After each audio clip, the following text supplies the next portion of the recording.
Buenos días nuevamente a todos. Es un gusto volver a encontrarnos en esta sesión de hoy de webinar de 5G Américas, que hoy abordará el tema configuración del ecosistema digital en Costa Rica en la ruta hacia 5G. Gracias por acompañarnos y a continuación doy la palabra al vicepresidente de 5G Américas, José Otero, quien hará una breve introducción de nuestro orador invitado hoy.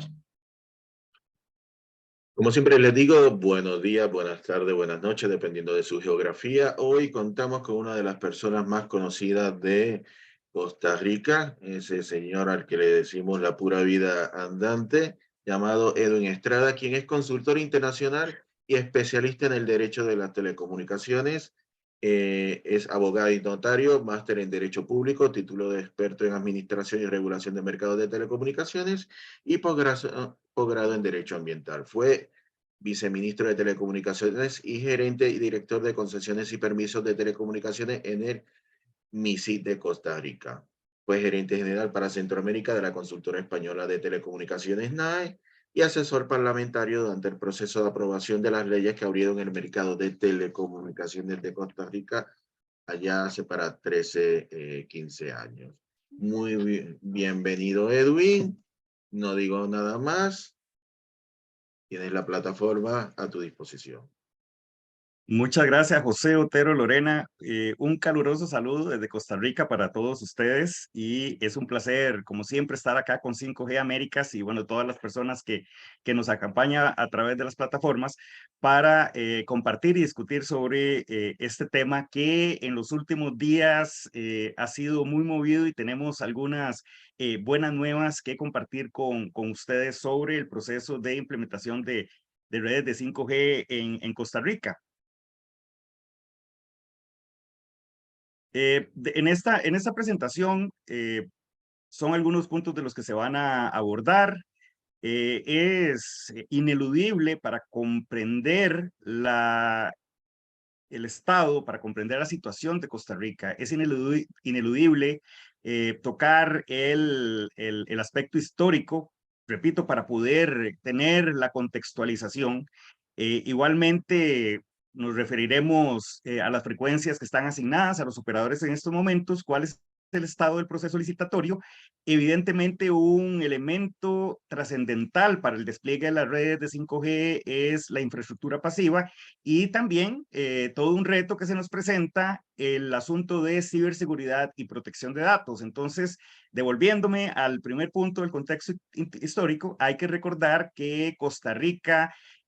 durante muchos años trabajamos con un operador en monopolio, un operador estatal, y no fue sino hasta el 2007 que el país toma la decisión de abrir el mercado de las telecomunicaciones y dar así entrada a los proveedores públicos y privados nacionales e internacionales que quisieran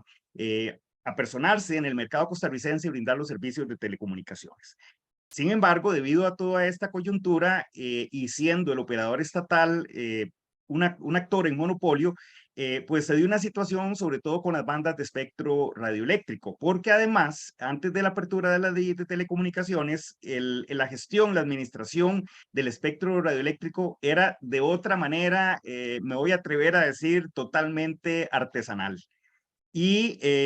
entonces, bueno, esto representa muchos retos a partir de la apertura. Las leyes son aprobadas en el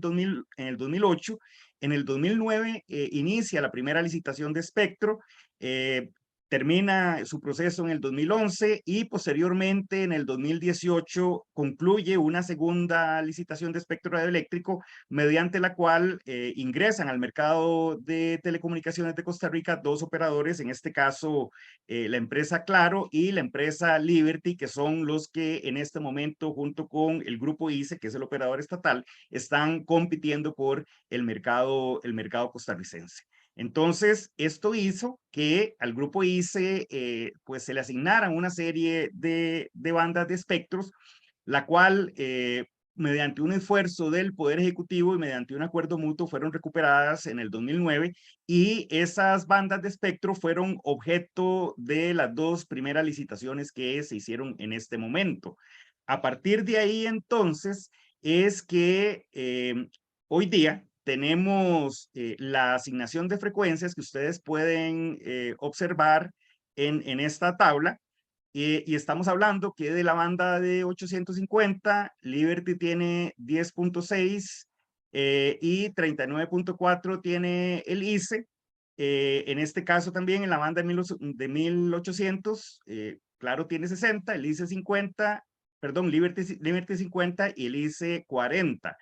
En el tema de la banda de 2600, el ICE tiene completa la banda de 190, y en el caso de la banda que va de 3300 a 3700, el grupo ICE tiene 100 megahertz, y de la banda 26 gigas tiene 1250. Pueden ustedes observar la diferencia abismal que existe entre el operador estatal y los operadores que están en competencia. En este caso, el ICE tiene más de 1500 megahertz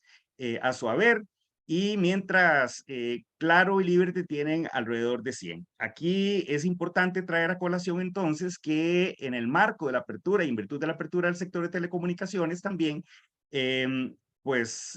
tenemos como país que cumplir los principios de pues, libre concurrencia y principios que aseguren una competencia efectiva, y además el uso eficiente del espectro. También un tema importante, pues, para la comprensión de la situación y del mercado costarricense,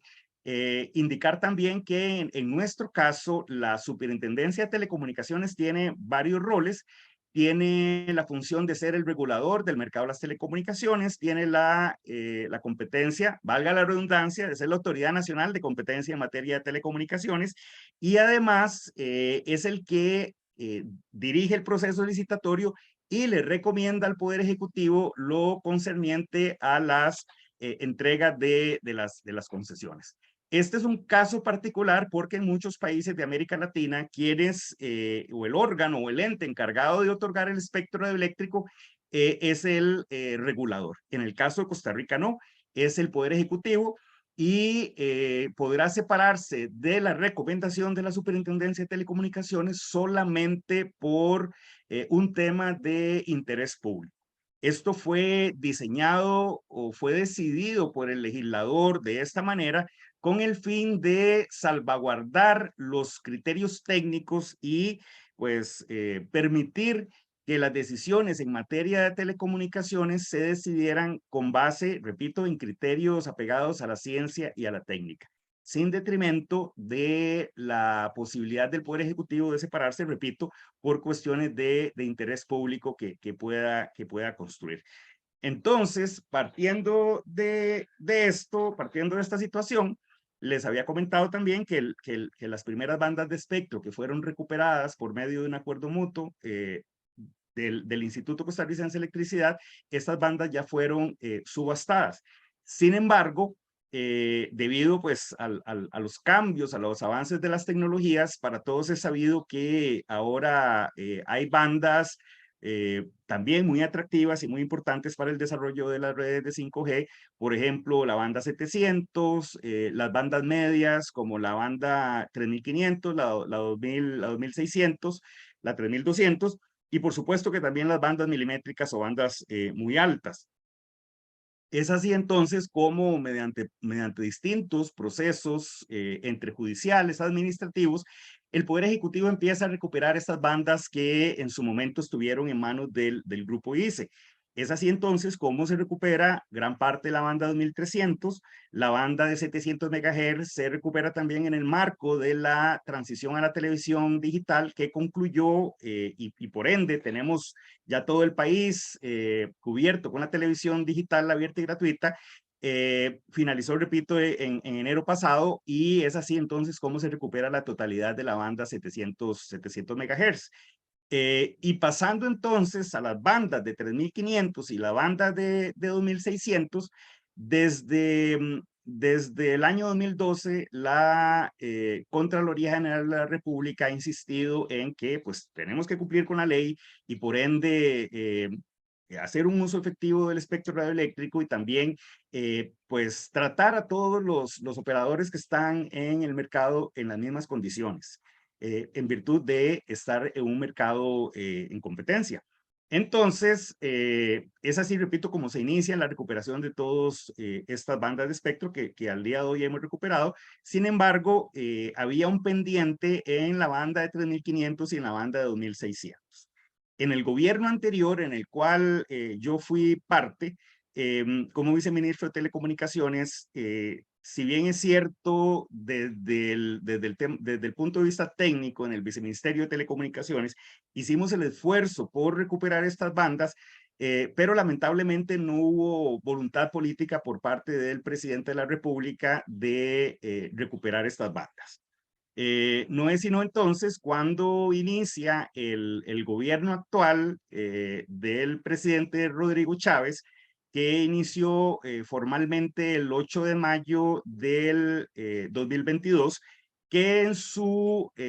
discurso de apertura, el presidente hace referencia directa a la recuperación de las bandas y al inicio del proceso relacionado con redes 5G, y también hace referencia al fortalecimiento en los temas de ciberseguridad. Debido a este compromiso público del presidente de la República, es que en octubre del año pasado, mediante un acuerdo mutuo también, se logra recuperar para el Estado gran parte de la banda de 3500. Este es un hecho, repito, que es muy positivo. Yo personalmente aplaudo porque ahí es donde se demuestra que si las autoridades políticas, y en este caso la autoridad política al más alto nivel, que es el presidente de la República, tiene voluntad y tiene liderazgo, las cosas pasan. Contrario censo, si no tienen libertad, si no tienen voluntad o liderazgo, las cosas no van a pasar. Entonces, esta banda de 3500 o parte de la banda de 3500 es lo que en estos momentos, y ya lo vamos a ver un poco más adelante, es el objeto de la licitación que ya el Poder Ejecutivo formalizó la instrucción inicial a la Superintendencia de Telecomunicaciones. La banda completa de 2600 y un remanente que queda de la banda de 3500 aún está en manos del Instituto Costarricense de Electricidad, y el Poder Ejecutivo tomó la decisión de abrir procedimientos administrativos en sede administrativa con el fin de determinar si las bandas de espectro están siendo utilizadas o no desde el punto de vista técnico y conforme a la ley. En este caso, es necesario indicar también que además de que la Contraloría lo había venido indicando, la Superintendencia de Telecomunicaciones ha reiterado en diversas ocasiones, no solamente desde el punto de vista regulatorio, que hay un uso ineficiente del espectro radioeléctrico en virtud de que, en este caso, el ICE o el grupo ICE es uno de los operadores en el mundo que más tienen frecuencias de espectro radioeléctrico, es el que tiene más frecuencias radioeléctricas concentradas en el mundo, y por ende entonces está haciendo un uso ineficiente, contraponiendo lo contenido en nuestra legislación y que sobra decir que es de acatamiento obligatorio. Por otro lado también, la misma superintendencia, pero con su sombrero de autoridad de competencia, ha reiterado también que el hecho de que un operador tenga concentrada una banda es un elemento anticompetitivo, un elemento que tiende a alterar el mercado, por lo cual desde el punto de vista también de competencia no es procedente. Entonces, le ha recomendado al Poder Ejecutivo hacer lo necesario para recuperar estas bandas y ponerlas nuevamente a disposición del mercado mediante los procesos que están contenidos en nuestro ordenamiento jurídico. En este caso, es menester también resaltar que Costa Rica es parte de la OCDE desde el año 2020. Ya formalmente estamos adscritos a ese órgano, y el año pasado, en el más reciente informe que realiza sobre los temas de competencia, los temas digitales en Costa Rica, la OCDE reitera el uso no solamente ineficiente que se está haciendo del espectro radioeléctrico, sino también de los temas de competencia y las ventajas anticompetitivas que podría tener el grupo ICE. Sin embargo, repito entonces, en estos momentos, ante la insistencia de estos órganos que les menciono, pero además de la presión de los distintos sectores empresariales, el ministerio lo que ha indicado es que está en proceso de resolución de, de estos procedimientos administrativos en aras, repito, de determinar si debe retirarse o no estas frecuencias. Este proceso podría durar muchísimo tiempo, en virtud de que si estamos hablando que es un proceso en sede administrativa, los interesados, en este caso el grupo ICE, podría acudir a sede judicial a impugnar el acto administrativo que se ha emitido desde el Poder Ejecutivo. Y esto podría entonces alargar esa recuperación durante mucho tiempo, con las consecuencias negativas para el mercado costarricense, para, en fin, los habitantes, en virtud de la limitación de acceso a las redes y por ende a la mejora de la prestación de los servicios para todos. Acá lo mejor sería que el presidente de la República, utilizando ese liderazgo y esa voluntad que utilizó para la recuperación de el primer grupo de frecuencias, en este caso la 3500, pues invoque nuevamente la posibilidad de hacer un acuerdo mutuo con el Instituto Costarricense de Electricidad y de esta manera recuperar estas bandas de espectro radioeléctrico. Entonces, retomando la filmina que tenemos acá, vemos que el ICE en estos momentos tiene mucho más cantidad de espectro radioeléctrico que sus competidores en un mercado abierto en competencia. En este caso también recordar, y estas son parte de las buenas noticias que tenemos, que el pasado 2 de mayo el Poder Ejecutivo instruye formalmente a la Superintendencia de Telecomunicaciones para que inicie el proceso licitatorio. En este caso, el proceso licitatorio, que es una licitación pública, y como dije al inicio, es el Poder Ejecutivo el que instruye, el que le indica a la SUTEL hace el proceso y recomienda al Poder Ejecutivo. Entonces, en este caso, el Poder Ejecutivo dispuso en la banda de 700 MHz que se había recuperado en el proceso de transición a la televisión digital, la banda de 2300, parte de la banda 3500, que fue la que se recuperó mediante el acuerdo mutuo, y también las bandas altas, como la de 26 gigas y la de 28 gigas también, que ha sido dispuesto. Estas son las frecuencias, repito, entonces, que están contenidas formalmente en el decreto que el Poder Ejecutivo publicó en el Diario Oficial de la Gaceta, y con esto entonces inicia formalmente el proceso licitatorio. Caso a llamar la atención, la banda de 2600 MHz y la banda de 3500 MHz que ustedes pueden observar acá en la parte baja de la filmina, lo que indica el Poder Ejecutivo es que si antes de que finalice el proceso o de que inicie el cartel de licitación se logren recuperar estas bandas, podrían ser incluidas en el proceso licitatorio. Entonces, sin embargo, acá, como yo les indico, sería mejor y habría más seguridad jurídica para los inversionistas que quieran venir a nuestro país, no solo las empresas que eventualmente quieran postularse para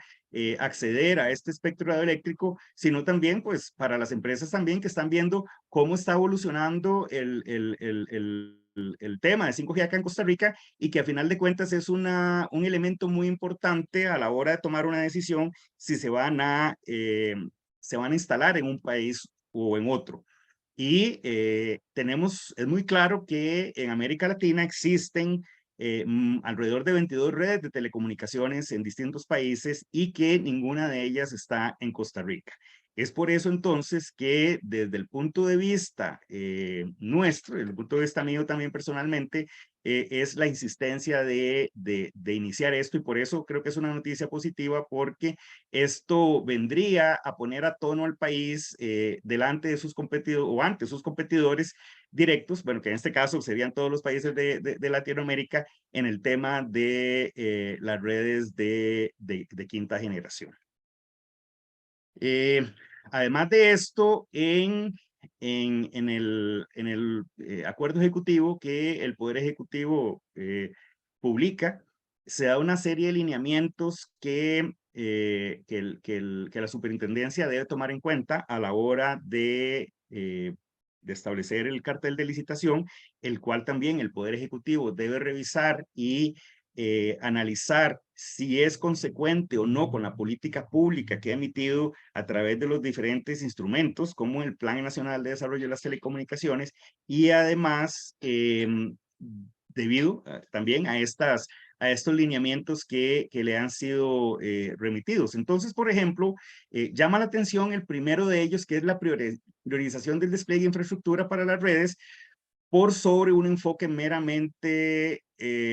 recaudatorio, en conjunto con el segundo, que pueden ver también, que es la visión balanceada entre el despliegue de infraestructura e inversión. ¿Por qué llama la atención esto? Porque nuestra legislación tiene la posibilidad de, por un lado, recaudar dinero en virtud de la subasta del espectro para dirigirlo a los fondos al Fondo de Acceso y Servicio Universal, que es para realizar proyectos para atender a las personas en condición de vulnerabilidad y a aquellas personas que, o a las zonas donde económicamente no es atractiva la operación o la inversión de los operadores, por otro, que así es como se hizo las dos veces anteriores, o sea, se pone un monto de recaudación y se envía a la superintendencia, que es el que administra también, que es otro sombrero de la SUTEL, el que administra el Fondo de Desarrollo de las Telecomunicaciones, y en este caso, como les digo, así se hizo la vez pasada, y el dinero se está invirtiendo en los proyectos de acceso y servicio universal. Sin embargo, la legislación también establece la posibilidad de no cobrar o cobrar menos dinero por la adquisición del espectro. Sin embargo, aquí establecer condiciones de hacer en los títulos habilitantes de los operadores. Entonces, estos dos lineamientos que el Poder Ejecutivo está consignando o que consignó en su instrucción, abre la puerta o manda una señal a la Superintendencia de Telecomunicaciones que es posible hacer esto de esta manera,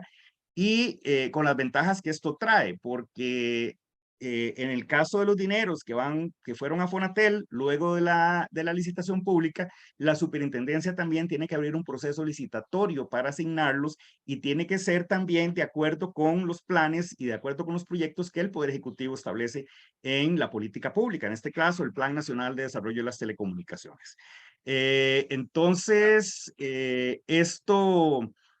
tema acá trae la ventaja que en caso de que se haga de esta manera y que se le consignen directamente a los operadores, no tendría que pasar por ese proceso licitatorio, y por ende ahorraríamos tiempo en el despliegue de la infraestructura y de la conectividad, por ejemplo, dirigida a las zonas rurales y a las zonas donde los operadores no han llegado en su etapa comercial. Esta es, creo que, una de las ventajas. Entonces habrá que esperar a ver cómo lo va a realizar la superintendencia y cómo va a salir publicado el cartel. Llama la atención también que vamos a ver, o sea, es cumplir con la ley, debemos promover la competencia. Sin embargo, aquí el primer llamado a promover la competencia es el Poder Ejecutivo, es el Estado. Y aquí entonces volvemos al tema de la banda de 2600, y que a pesar de que órganos técnicos como la Superintendencia de Telecomunicaciones, como la misma OCDE, ha reiterado el tema de competencia, el Poder Ejecutivo no ha hecho, repito, las acciones más rápidas que le ofrece el ordenamiento para recuperar esta banda. Repito, sí está haciendo el proceso, pero es un proceso que no necesariamente genera esa seguridad jurídica o esa rapidez en virtud de que podría ser judicializado y durar muchísimos años en sede judicial, lo cual en el momento en que ya se recupere o que se puedan recuperar las bandas de espectro, podría ser ya inoportuno, podría ser demasiado tarde para el país. Entonces, aquí con esto, pues quiero indicar precisamente eso, que el primer llamado o uno de los primeros llamados a cumplir con la ley y por ende hacer lo necesario para promover la competencia es el Poder Ejecutivo y repito, en el caso de este gobierno, pues sí ha tomado decisiones, pero lamentablemente en el gobierno anterior pasaron 4 años y no pasó absolutamente nada con el tema de competencia. Igualmente, el tema de la maximización de la eficiencia espectral, bueno, me parece bien también que el Poder Ejecutivo inicie o indique el tema de la eficiencia espectral. Sin embargo, también es el primer llamado a respetar ese principio que está contenido en la ley y por ende entonces debería de una manera más ágil recuperar el espectro que no está siendo utilizado. Porque no es posible desde el punto de vista técnico que el grupo ICE utilice el 100% de esta espectro eléctrico. No es posible que lo utilice aunque quisiera. Posteriormente también un enfoque en la calidad de experiencia del usuario también, lo cual permitiría establecer algunos KPIs o algunos indicadores en la licitación que garanticen esa experiencia al usuario final, que a final de cuentas es lo que se quiere y lo que los usuarios sentimos de primera mano. Si hacemos una llamada y se nos cae, o si ya, por ejemplo, estamos utilizando un dispositivo con inteligencia artificial, con Internet de las Cosas, y eventualmente se corte la comunicación y no podamos seguir utilizando, y ni qué hablar de las consecuencias o del grave peligro si fuera, por ejemplo, un vehículo autónomo o, por ejemplo, una cirugía que se esté haciendo de manera remota. Algunos de los otros elementos también son acciones para mitigar la eventual concentración de espectro radioeléctrico. Esto también es interesante porque en el estudio de mercado que hace la Superintendencia de Telecomunicaciones y que es un requisito previo a la licitación, en este caso el grupo ICE mostró interés en adquirir espectro específicamente en la banda 700. Entonces, igualmente, además de que está contenido en la ley, la Contraloría General de la República, mediante una disposición emitida en el 2012, le recuerda y le insiste tanto al Poder Ejecutivo como a la SUTEL que en cada proceso licitatorio que inicie y que haga o realice, debe asegurarse que no exista concentración de espectro que afecte el mercado. Entonces, en este caso es sumamente importante porque también entonces la superintendencia tiene que analizar qué cantidad de espectro tiene cada uno de los operadores que mostraron interés y establecer un parámetro con el fin de que no exista esa concentración de espectro que afecte el mercado. Entonces, este tema es sumamente importante y llama la atención cómo el grupo ICE, que en estos momentos pues tiene la mayoría de la banda 850, tiene 4/5 partes de la banda 850 y también desea acceder a la banda 700, teniendo en su totalidad otras bandas que también podría utilizar. Igualmente se establece la posibilidad de establecer condiciones aplicables para eventuales operadores entrantes también. Recordar que es un proceso licitatorio abierto, que resguarda principios constitucionales como libre concurrencia, trato igualitario, transparencia. Entonces, acá se puede dar la posibilidad de la entrada de un cuarto operador según lo que la superintendencia le está, lo que el Poder Ejecutivo, perdón, le está indicando a la superintendencia Y aquí debemos recordar también que en el año 2009, cuando la Superintendencia de Telecomunicaciones realiza el primer estudio de mercado, en aquel momento determina que el mercado costarricense soportaría hasta 4 operadores. Sin embargo, bueno, conocemos la historia y sabemos que fueron solamente 2 operadores los que entraron los que apostaron a entrar y lograron entrar en la primera y segunda licitación, pero sin embargo se da la posibilidad de la entrada de un cuarto operador y así lo está solicitando el Poder Ejecutivo a la Superintendencia de Telecomunicaciones, tomarlo en cuenta a la hora del diseño del cartel licitatorio. En el caso de Costa Rica también, bueno, conocemos que es un país pequeño, alrededor de 51,000 kilómetros cuadrados. Sin embargo, bueno, es un país con ciertas características orográficas, es un país muy montañoso también, que muchas zonas de difícil acceso, y sin embargo, la licitación que se ha realizado, las 2 licitaciones que se hicieron con un carácter nacional. Sin embargo, acá la superintendencia, el Poder Ejecutivo, perdón, está indicando valorar la posibilidad también de asignar espectro para redes regionales. Y esto es en virtud de también el interés mostrado por algunos actores sobre el tema. Un elemento importantísimo en el caso de nuestro país es la sostenibilidad ambiental, sobre todo porque recientes informes han indicado que Costa Rica es el país de Latinoamérica que tiene más torres, por ejemplo, en contraposición con la cantidad de habitantes, o sea, más torres per cápita. Entonces acá le indica este tema de sostenibilidad ambiental, que es sumamente importante, pero que además la Superintendencia de Telecomunicaciones, y no solamente por el tema ambiental, sino también por el tema de competencia, es necesario que ya en su papel ordinario, pues haga las acciones necesarias para que se pueda dar, por ejemplo, una compartición de infraestructura en aras, repito, del resguardo ambiental. Claro, manteniendo un equilibrio, eso sí, con la parte de competencia para que no se pueda crear un monopolio en el caso de las torres, y repito, es un ejemplo que estoy realizando. 2 elementos importantes también que había indicado que debíamos conversar es el tema de la infraestructura pasiva y el tema de ciberseguridad y protección de datos. Entonces vamos al tema de infraestructura pasiva. En el caso de Costa Rica no es un secreto que hemos sufrido los mismos retos que muchos de los otros países de América Latina. Por un lado, el Estado llama a los operadores públicos y privados a invertir en un mercado abierto, en un mercado de seguridad jurídica, donde se van a respetar el principio de legalidad. Sin embargo, vemos cómo en el devenir y ya en la práctica, en la operativización de las leyes, los operadores han venido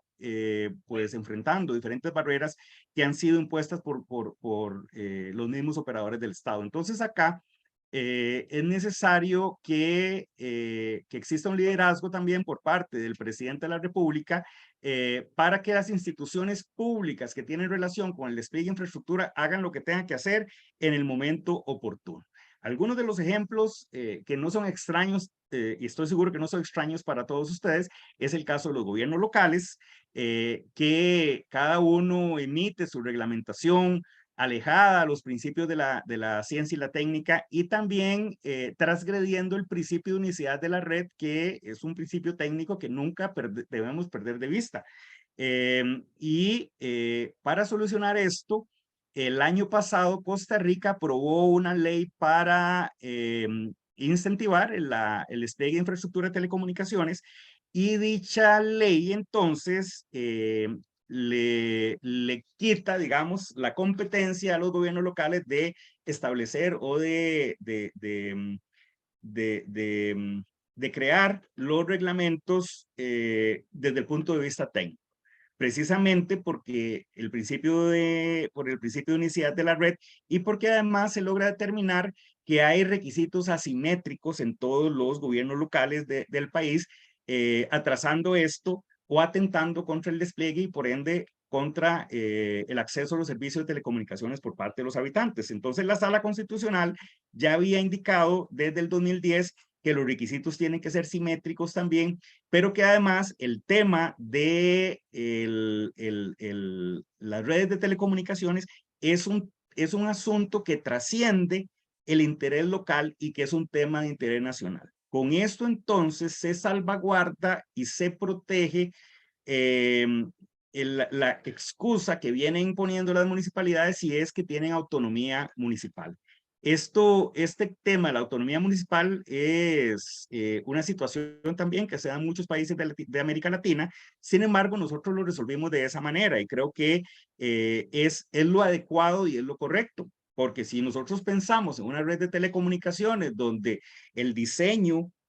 tiene relación directamente con criterios eminentemente técnicos, como por ejemplo las frecuencias que se utilizan, el mercado que se pretende atender, las características orográficas de las zonas, por ejemplo, no es de recibo entonces que gobiernos locales estén utilizando criterios de conveniencia para poner requisitos, por ejemplo, de distancias de torres, de cantidad de torres por cantón, por ejemplo, de distancias de torres, no solamente entre ellas, sino también a centros urbanos, a escuelas, colegios y un montón de ejemplos que les puedo indicar que no tienen ningún fundamento técnico y así lo han reiterado los tribunales de justicia en nuestro país. Entonces, esta ley, repito, fue promulgada el año pasado, en abril del año pasado, y establece entonces la necesidad de hacer los reglamentos. Entonces, el reglamento que les comenté sobre infraestructura de telecomunicaciones ya pasó los procesos de consulta pública, los procesos técnicos. En estos momentos está en el Ministerio de Economía, que es el órgano, el ente encargado de verificar el tema de los requisitos, a que no hayan requisitos dobles, que no hayan requisitos innecesarios, etcétera. Y con esto garantizar entonces una rapidez y una eficiencia y que no exista burocracia en el tema de los procedimientos también que se pretenden implementar. Entonces, una vez que esté publicado este reglamento, pues entrará en vigencia y es de acatamiento obligatorio para las municipalidades. Acá hay todo un reto porque hay que hacer un trabajo de concientización a las municipalidades porque lamentablemente muchas veces hacen caso omiso o quieren hacer caso omiso a lo que está en el ordenamiento jurídico. Entonces, repito, hay que hacer un proceso de concientización e información sobre los alcances de esta ley y además sobre las repercusiones que tiene en caso de que no cumplan. No solamente las repercusiones legales, sino las repercusiones negativas hacia los habitantes y visitantes del cantón y a final de cuentas hacia el país en general, en virtud de este concepto de unicidad de la red. Otro reglamento que deviene de esta ley está relacionado con la incorporación de los requisitos técnicos o disposiciones técnicas en la ampliación y en los diseños de carreteras nuevas. Lamentablemente en nuestro país el Ministerio de Obras Públicas y Transportes, que es el encargado de emitir política pública y de dirigir la construcción de carreteras, no ha tenido voluntad o no tuvo voluntad para hacer estos reglamentos. Entonces, es así como se tuvo que poner en una ley expresamente y entonces, ahora sí, obligarlos. Entonces, el reglamento y con ayuda del MISID, con ayuda del Viceministerio de Telecomunicaciones y de la Superintendencia de Telecomunicaciones, se construyó el reglamento, se sacó a consulta y, señoras y señores, en estos momentos está en manos del Ministerio de Obras Públicas y Transportes. Hace aproximadamente 3 meses ya se mandó para que ellos lo saquen, ya lo puedan publicar. Y mire, a mí hasta que me da pena decirlo, señores y señores, pero resulta ser que esto no se ha hecho porque ponen la excusa de que la persona que está encargada en este tema ahora resulta ser que la trasladaron a otro puesto y entonces no hay quien se encargue el tema. Entonces, esto lo digo con un poco de vergüenza, pero también con un poco de enojo porque no es posible que nuestros países tengan las oportunidades de avanzar y por situaciones y excusas de esto se están dejando de hacer las cosas que tienen que hacerse. Entonces, es importante un llamado a este ministerio para que agilice este reglamento, pero también tiene que hacer un segundo reglamento que, a pesar de que ya se construyó un borrador también con apoyo del MISIT y con apoyo de la Superintendencia de Telecomunicaciones, este reglamento todavía debe estar en la última gaveta del escritorio digital de alguno de los funcionarios del Ministerio de Obras Públicas y Transportes. Existen otros dos reglamentos que es relacionados con el cobro de los cánones por el uso de los sitios públicos también y que estamos a la espera también que el Ministerio de Hacienda lo emita. Otro elemento importante que trae esta ley y está relacionado con el uso de infraestructura pública para instalar los dispositivos emisores de señal. Estamos hablando de antenas, etcétera, y que en virtud de la alta concentración de dispositivos de redes 5G, sobre todo en zonas urbanas, zonas altamente o densamente, con alta densidad poblacional y de tránsito, se requiere. Entonces, porque lamentablemente antes de esto también las diferentes instituciones públicas alegaban la falta de un principio de legalidad que los autorizara a disponer de sus inmuebles, ya sea terrenos, edificios, para instalar la infraestructura. Entonces, con esto también se soluciona ese tema y se espera entonces que muy pronto también con el tema del despliegue de 5G se pueda desarrollar. Ese tema de infraestructura creo que es importantísimo porque nada hacemos con tener una frecuencias de espectro ya en manos de los operadores y estos están, repito, enfrentando esas barreras impuestas por el mismo Estado costarricense que en algún momento los llamó en un marco de seguridad jurídica a que invirtieran en un país para este caso en los temas de telecomunicaciones. Y el otro tema que quería conversarles es el tema de ciberseguridad y el tema de protección de datos, que es elemento esencial en las redes de 5G. Las redes ya de por sí son infraestructura crítica y tenemos entonces la obligación de resguardarlas. Igualmente, en el marco de la adhesión a la OCDE, específicamente en el Comité de Economía Digital, nos recomendaron hacer una estrategia tanto de protección de datos como de ciberseguridad. Sin embargo, bueno, ya la estrategia de ciberseguridad fue emitida desde el 2020, enero del 2020. Sin embargo, el gobierno actual está actualizándola. Entonces, es urgente que no solamente emita esta estrategia, sino también que la implemente. Y traigo a colación nuevamente el discurso del señor presidente de la República hace un año, el 8 de mayo del 2022, donde expresamente indica que una de sus prioridades, y de manera muy acertada, es el tema de ciberseguridad. Entonces, aquí es necesario que se hagan las acciones correspondientes para fortalecer ese tema, fortalecer el CECIRT, que es el Centro de Atención para repelerlos y prevenir los ataques cibernéticos y evidentemente también que se dote de los recursos no solamente humanos, sino económicos también a todas las instituciones del Estado, porque para nadie es un secreto que Costa Rica fue víctima de un ataque cibernético que ha dejado muchas pérdidas y bueno, creó gran conmoción y nos complicó la vida también porque se perdieron expedientes digitales, por ejemplo, en la Caja Costarricense del Seguro Social y en los hospitales,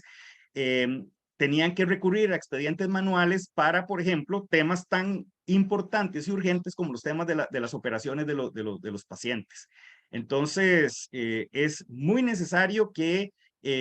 nuestro país tome las acciones. El gobierno actual también ha hecho un esfuerzo, sin embargo, aquí es necesario que ese esfuerzo se mantenga por el tiempo y no bajar las armas en ningún momento en este caso. Y finalmente el tema de protección de datos también, que es inherente también al tema de ciberseguridad, ni siquiera tenemos una estrategia de ciberseguridad, de protección de datos. Entonces, creo que ahí estamos debiendo y esto es urgente porque no solamente debemos tener una red 5G, no solamente tenemos también que tener la posibilidad de que los operadores la utilicen, de crear desde el punto de vista de la demanda, sino también tenemos que resguardar la seguridad en virtud también, no solamente la importancia por sí misma de los datos, de la infraestructura, sino también por las consecuencias negativas que puede tener para el país, porque a final de cuentas el tema de ciberseguridad y protección de datos es un tema también de competitividad y que las empresas que vuelven sus ojos hacia un país